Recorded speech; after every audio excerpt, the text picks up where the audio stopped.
Et bonjour et bienvenue sur cette superbe vidéo de l'ordre de Veyel, la vidéo du vendredi matin. D'ailleurs, c'est pas une vidéo de l'ordre de Veyel, il va pas y en avoir pendant quelques temps, ça va plutôt être une vidéo paria, puisque l'ordre de Veyel chapitre 2, c'est mort pour le moment. Nous, on a quasiment terminé, donc on prend le temps pour faire la relecture, on prend le temps pour la refaire plusieurs fois.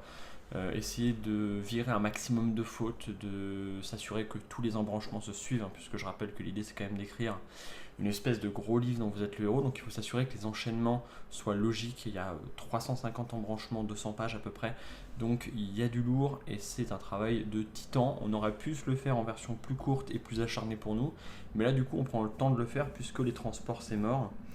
Je vous en avais déjà parlé, hein, le bateau est beaucoup trop cher actuellement. Par acquis de conscience et pour vérifier, on a quand même demandé à d'autres transporteurs et d'autres professionnels du métier ou des gens qui bossent dans la logistique à ce niveau-là. On a vérifié le bateau à plusieurs reprises, on a vérifié les trains qui sont à peu près, je crois, 3-4 euros du kilo. Sauf qu'en plus de faire un jeu qui prend de la place, on a fait un jeu qui est très lourd, hein, puisqu'il est dense, la boîte est pleine, ça vous le savez, ce qui fait qu'on est baisé de partout. Parce qu'en fait, si c'est en volumétrique, ça nous coûte cher, si c'est en poids, ça nous coûte cher. Ce qui dans l'absolu n'est pas un problème, mais ça devient une problématique quand les coûts sont x6, x7, x10. Voilà, là on peut vraiment juste pas se permettre. Le bateau c'est mort, la route c'est mort, le train c'est mort, donc on va attendre que tout ça se calme, ce qui sera donc probablement dans le premier trimestre de l'an prochain. Fin du premier trimestre de l'an prochain, ça devrait commencer à se calmer. Nous, quoi qu'il arrive, d'ici là, les jeux seront terminés, les jeux, il n'y aura plus qu'à les produire. Donc ce sera juste une question de payer la facture et de lancer la machine, le jeu sera prêt. Il est quasiment terminé. En attendant, on continue de travailler sur les figurines, c'est hyper important pour nous. Donc petit à petit, on les sort, on les rajoute sur le site. Je vous les mets aussi sur Facebook au fur et à mesure. J'en ai déjà quelques-unes en retard par rapport au post Facebook. Mais voilà, ceux que ça intéresse, vous pouvez aller sur le site et regarder les figurines. Elles y sont normalement quasiment toutes, en tout cas toutes celles qu'on a besoin pour vous fournir à terme vos contributions de Kickstarter. Donc ça avance. En attendant, on a quand même aussi repris les salons. Je vous le dis tout de suite, on sera à, je sais pas si on dit Ceris ou Ceris, le 20 et 21 novembre.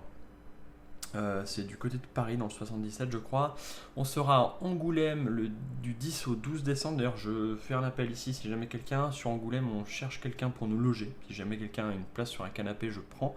Ça nous évite d'avoir à payer des hôtels et des machins comme ça qui nous rajoutent des coûts. Quand on peut dormir dans un coin de placard c'est tout de suite de l'argent de gagné pour nous.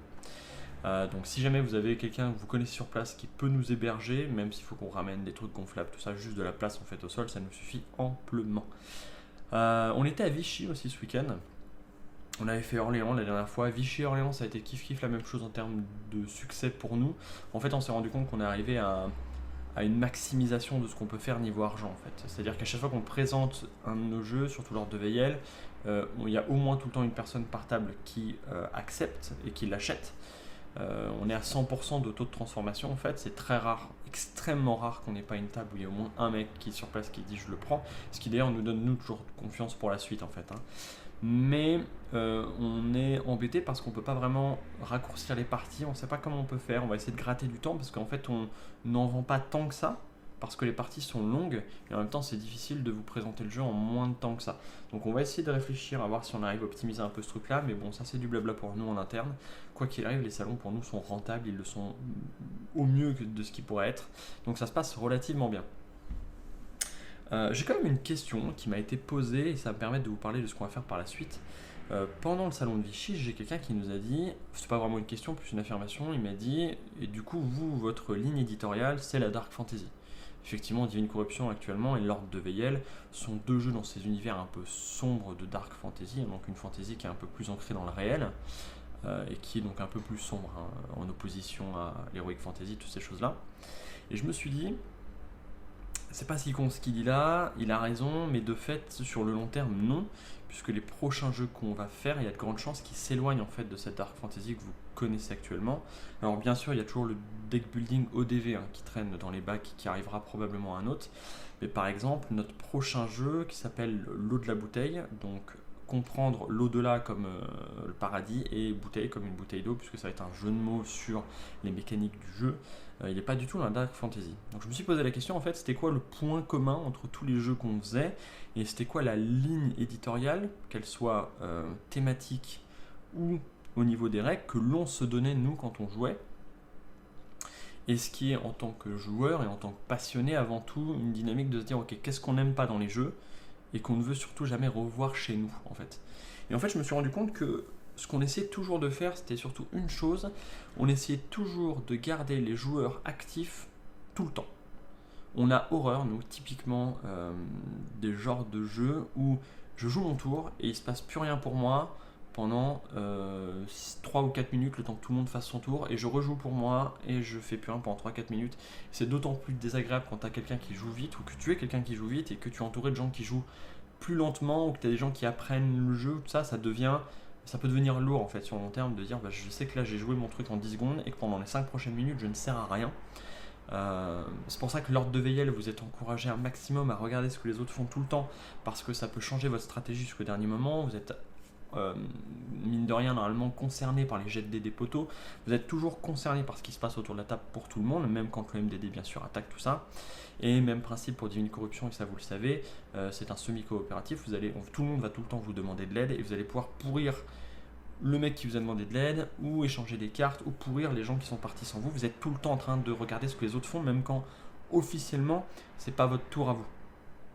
Et on essaye toujours d'avoir ces interactions-là parce qu'on a horreur des temps d'attente. Pour moi, un jeu où au bout du bout on a fait une partie d'1 heure, mais mon temps utile de jeu à moi c'est 8 minutes, pour nous c'est pas possible. Voilà. Donc en fait ça va être ça je pense, notre ligne éditoriale, c'est que vous savez probablement, alors je peux pas parler sur 15 ans, mais en tout cas dans les 3-4 prochains jeux que je vois qu'on va faire, c'est que quoi qu'il arrive, si vous achetez un de nos jeux, il y a de grandes chances que vous n'ayez pas de temps de glandouillage où vous ne faites rien, où vous pouvez vous permettre de déconnecter du jeu. Voilà, pour moi, vous allez tout le temps être concerné par ce qui se passe tout le temps. Et c'est d'autant plus vrai avec Divine Corruption que l'Ordre de VL. C'est encore plus vrai avec l'eau de la bouteille, le jeu qui va arriver dans pas longtemps, dont j'aimerais vous parler dans pas si longtemps que ça. On a relu les cartes, en fait c'est un vieux proto qu'on avait sorti au début de... avant même que l'Ordre de VL arrive, en fait quand on a produit l'Ordre de VL et avant qu'il arrive, on a eu 3-4 mois de battement, où on s'est dit on va faire un autre jeu, donc il date plus ou moins de cette époque-là, c'est-à-dire début 2019. Et on s'était éparpillé dans tout un tas de sens avec ce proto, on avait testé des choses et en fait je me suis dit on va revenir à la version de base parce que là on a envie de faire un jeu qui est mollo. Donc on va sortir toutes les idées qui étaient au niveau matériel, au niveau complexité qui gonflaient le jeu, on va revenir à sa base la plus propre, on va voir ce qui se passe. Et en fait le jeu tourne hyper bien et on le trouve nous hyper agréable à jouer.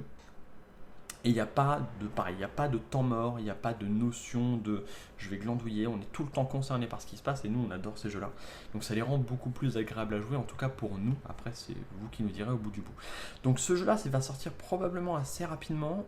Donc en fait pareil, on va essayer de le terminer pour le produire et l'envoyer avec l'Ordre de VL chapitre 2. Histoire de combler au maximum les containers s'il nous reste de la place, on va voir ce qui se passe. Et on verra aussi peut-être qu'on va essayer de le faire produire plus proche. Ça va être partie des questions qu'on va se poser, vu que ça va être un jeu de cartes, uniquement de cartes. Il y aura en gros 250 cartes, peut-être un peu moins, et 5 ou 6 dés, et c'est marre. Donc c'est pas un jeu qui va être très très très complexe.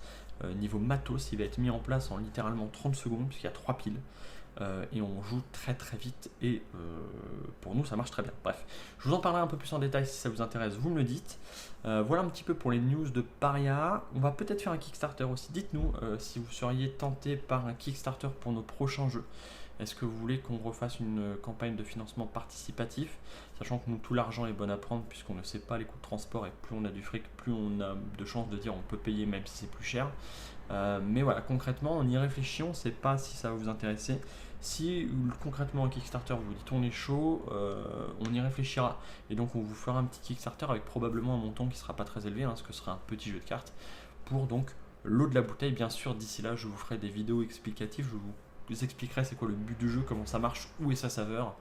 Mais d'abord nous on a un petit peu de design à faire quand même en amont et on a quelques parties de test à faire, même si on a commencé déjà à bien le poncer. Voilà, c'est tout pour cette petite vidéo de news. J'espère que ça vous a plu. Je vous fais des gros poutous. Et bien sûr, je vous tiens au jus pour le chapitre 2. Je vous tiens au jus pour la suite. Je vous tiens au jus pour nos nouveaux jeux. Je vous tiens au jus pour tout, comme d'hab. Des gros poutous. Passez un bon week-end puisqu'on est aujourd'hui vendredi.